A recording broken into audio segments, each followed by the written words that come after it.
Hi everyone, we are here at Brown Funeral Home in Michigan. I'm here with Mandy Rodriguez and she is a pre-needs specialist. So she is going to educate us and give a little more information on how to make some pre-needs, differences in pre-needs, but we're going to learn a little more also about how to become a pre-needs specialist because I know I get a lot of questions about that. So tell me, how long have you been here at this funeral home?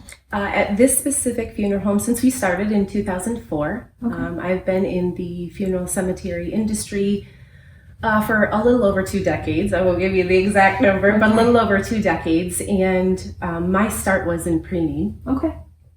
Initially, I started with trust. You don't have to have a license to write trust, and so I started that way. And then when we heard about being able to write some insurance products for our families, it was a natural transition. I believe Preneed is all about giving families a choice, and so this was just an additional choice that we gave them.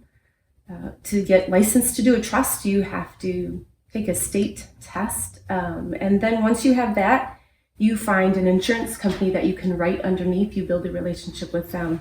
So again, for us, it was just a natural transition. We want to make sure that we always give families every choice, every option available to them. So yeah, it's been a great time. So what interested you in, was it just maybe there was a job opening and you're like, okay, let's try it? Or how did you really segue? What was that like in your life at that moment? Yeah, absolutely. So I started in the funeral and cemetery industry to put myself through college. Okay. My first degree is in teaching. And it wasn't that I didn't love the kids, but there was some politics that had creeped into the school system. And I had been working at the funeral home, different kind of positions that I was filling, but I had worked there just kind of put myself through. And I really fell in love with the industry as a whole. I loved what we provided for families. I loved the options we provided. It hadn't been something I'd ever considered in high school, but for me, it was really an exciting opportunity for me to be able to go forward and take on. And so I loved it. Preneed was something that felt right to me. Again, just being able to give families choices and opportunities to plan things like they want them was a really good segue into my life. And I think I'm a little bit of a control freak. And so letting families have that opportunity as well, yeah. I think that's helpful. You're like, take control. Right. This is your moment. Right. Absolutely. Now, I know one question I get is, is it all about the money part of it when people come in and pre-need? But talk a little about that full spectrum of what a pre-need arrangement really looks like. Yeah. The one thing, and I say it to most of the families that I meet with, is I tell them it's not that the money's not important, but it's not the most important thing. So one of the points that I really try to drive home with families is I want to hear from you. I want to know, what do you want? What's helpful in creating this healing experience for your family at the time? Because it's not the same with every family. So when I sit down with a family, we have a conversation. It's not just about me filling out forms. It's really this conversation. And I want to learn not only about the folks that are sitting at the table with me that day, but I want to learn about their families who are not seated with us. What are their traditions? What are things that are important to them? What are things that are unique to their family that we can incorporate into that pre-need? Mm-hmm. And a lot of times doing a pre-need gives you the availability to do things that are very unique that if you don't have a pre-need, we don't have the time to plan for. Mm-hmm. So I really love being able to sit with families and quite honestly, just do some brainstorming into who they are, what they represent, and what do they want their legacy to be. That's nice. It's not just about the money and planning out that part. Even though I think that's a concern to a lot of people that that's handled, but all that rest and really bringing it to the forefront is really nice. Yeah, and I think families money is important, and I think families only know to ask about the money because they don't realize what are the other important questions that they should be asking. They've just been told they're responsible for this. They should take care of it so their family or children don't, not realizing there's also so many other important decisions for them to make. So I think it's the one question that they know to ask, so they do. And the money is important. Yeah. We don't want to leave anybody in a situation where they can't fulfill wishes, but it's not everything. So I know another main concern with this job anyone who might want to go into the job is commission and all these other things within terms of your income. I don't want you to dive too much in. Sure. But you've worked in a couple different capacities, and it is a commission heavily based sometimes position. So what recommendations or what may be easing of mind for someone wanting to possibly go into?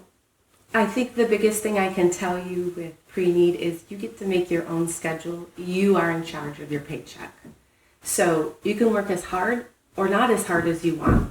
That is the advantage to being purely Preneed. I do encourage those who are going into the industry to make yourself available on nights and weekends to get started.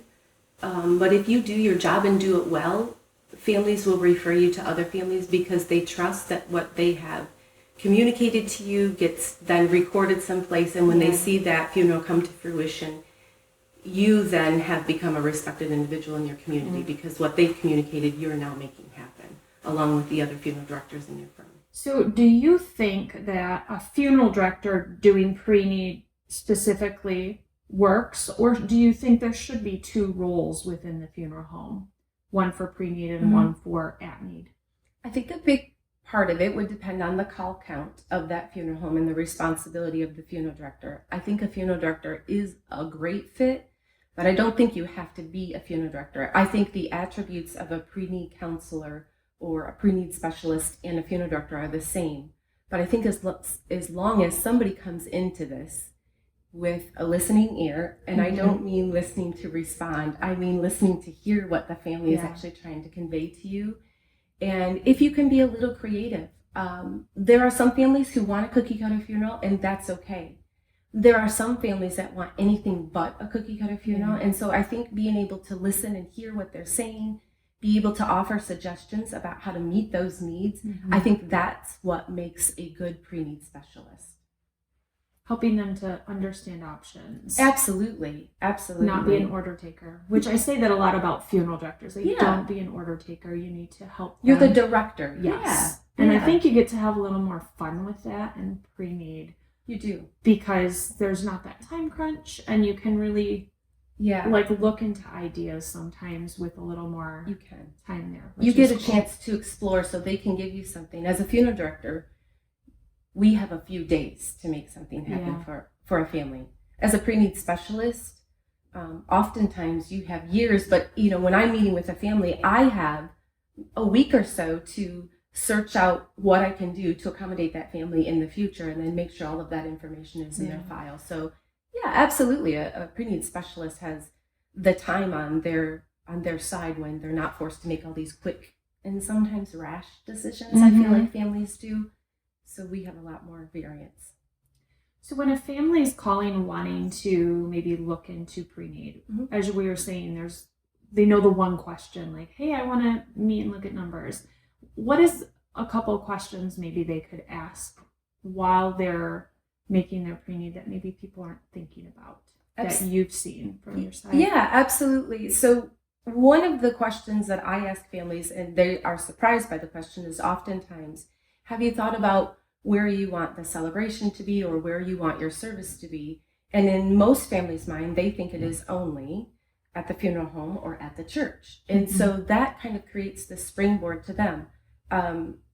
We can have them at campgrounds, golf clubs. We have something called the Apple Fest grounds, which is a very big thing here in Niles. We've had services out there. So I think if you could give the leading questions to the families, it opens up so many other avenues for them. I think with our families as well, not only do I want them to ask about choices and possibilities, but I want them to understand the pre-need that we're writing. So I think a family should ask the funeral director, what is actually included in my funeral services? Should be lined item. What's guaranteed and what's not guaranteed?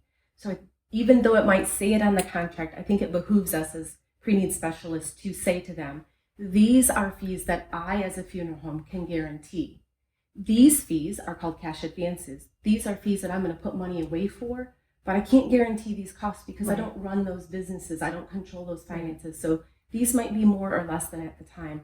I think it's great to make your families understand that so that they understand while they have taken care of everything, there might be some additional fees. I think Yeah. it gives funeral homes a bad rap Very much. when they've been told everything's taken care of, and there might be some additional fees at the Yeah. time. So I think that's a good thing to ask. Where is my money going to go once I give it to you?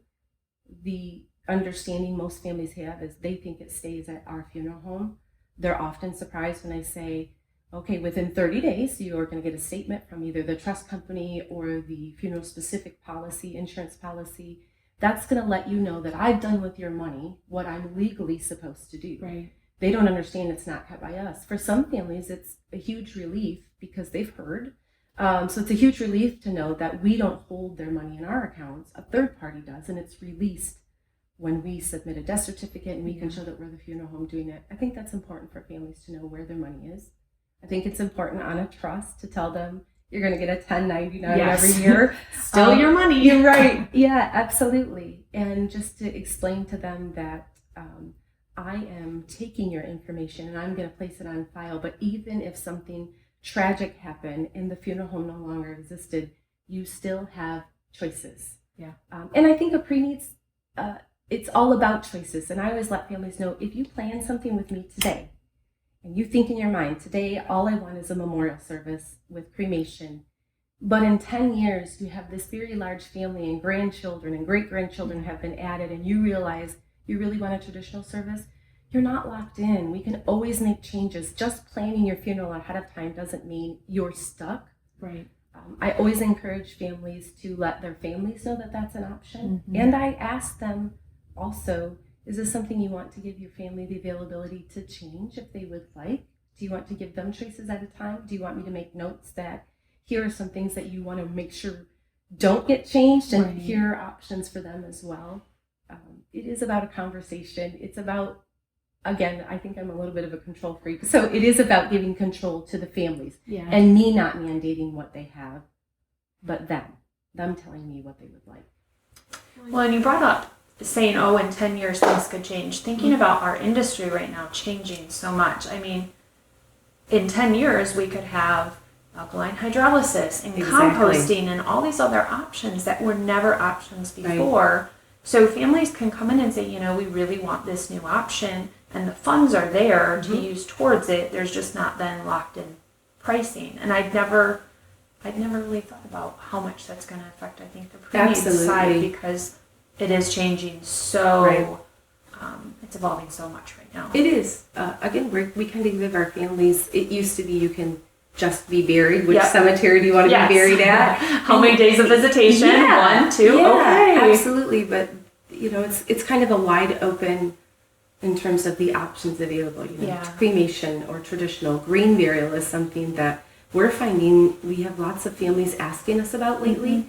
And so to be able to tell them, even though they have their pre-need, we can change it. We can accommodate them with a green burial and give them different choices.